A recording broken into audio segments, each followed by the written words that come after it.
Attention Walmart shoppers, get ready for a low-cost checking account. No minimum balance, no overdraft fees, no monthly fee if you direct deposit at least $500 a month. Well, no surprise, some big banks and the anti-Walmart crowd don't like it. But, John, you say that's all the more reason to love it. Why?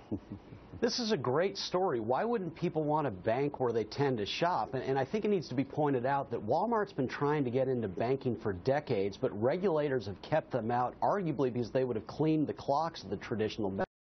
And I think it needs to be added here also that if these regulations hadn't kept Walmart out, that they could have bought out some of those errant banks in 2008 rather than letting the taxpayers bail them out. This is a very positive development. So, Rick, we were just looking for something for the average guy in the first segment. Maybe this is one of them. I have to issue a disclaimer. It's not in my DNA to do a commercial for Walmart. That said,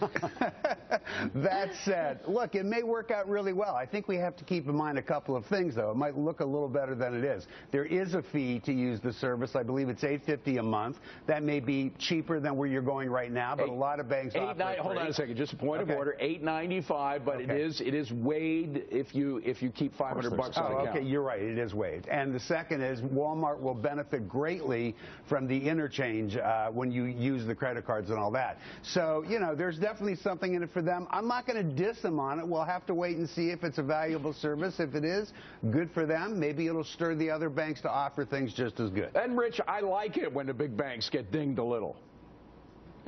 Yeah, well, I like competition, and I'm happy that a highly capitalized company like Walmart is coming in and giving them some competition, and that should be applauded. But look, Walmart's the tip of the iceberg. The recent Apple iPhone announcements, Apple put a lot of emphasis on, you know, using your iPhone to point and shoot, to buy products and automate paying systems and so on. So I think we're on the cusp of some real revolution in banking. Steve, don't you like it when there is competition with the big banks? They've had so much from so many quarters in terms of bailouts, help from the Federal Reserve. Finally, there's something for the little guy.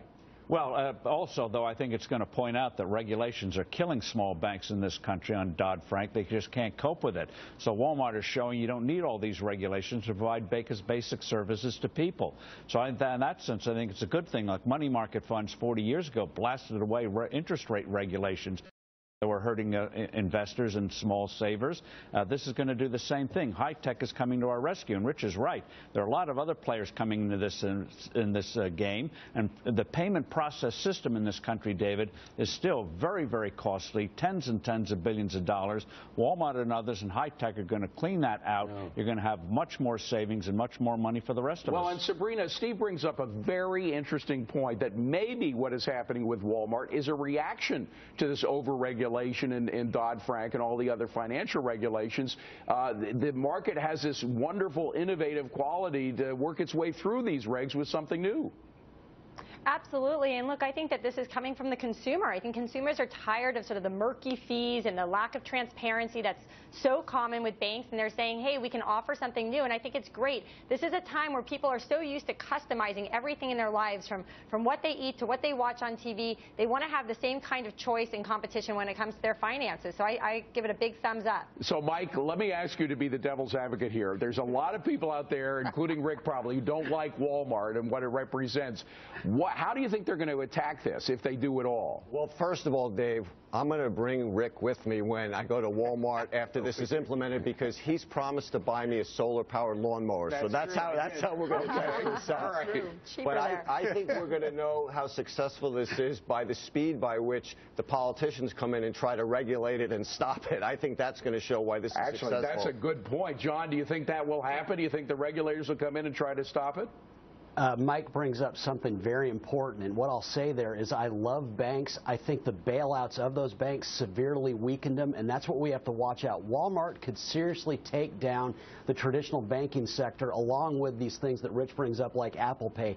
If they do, if competition renders them irrelevant, can we allow Citi finally to be let under rather than to continue propping it up? We've done it 5 times already. Right. Watch out for bailouts. They don't work. They weaken the system. Coming up, does this look environmentally friendly to you? If this trash doesn't expose the hypocrisy of global warming activists, maybe this will.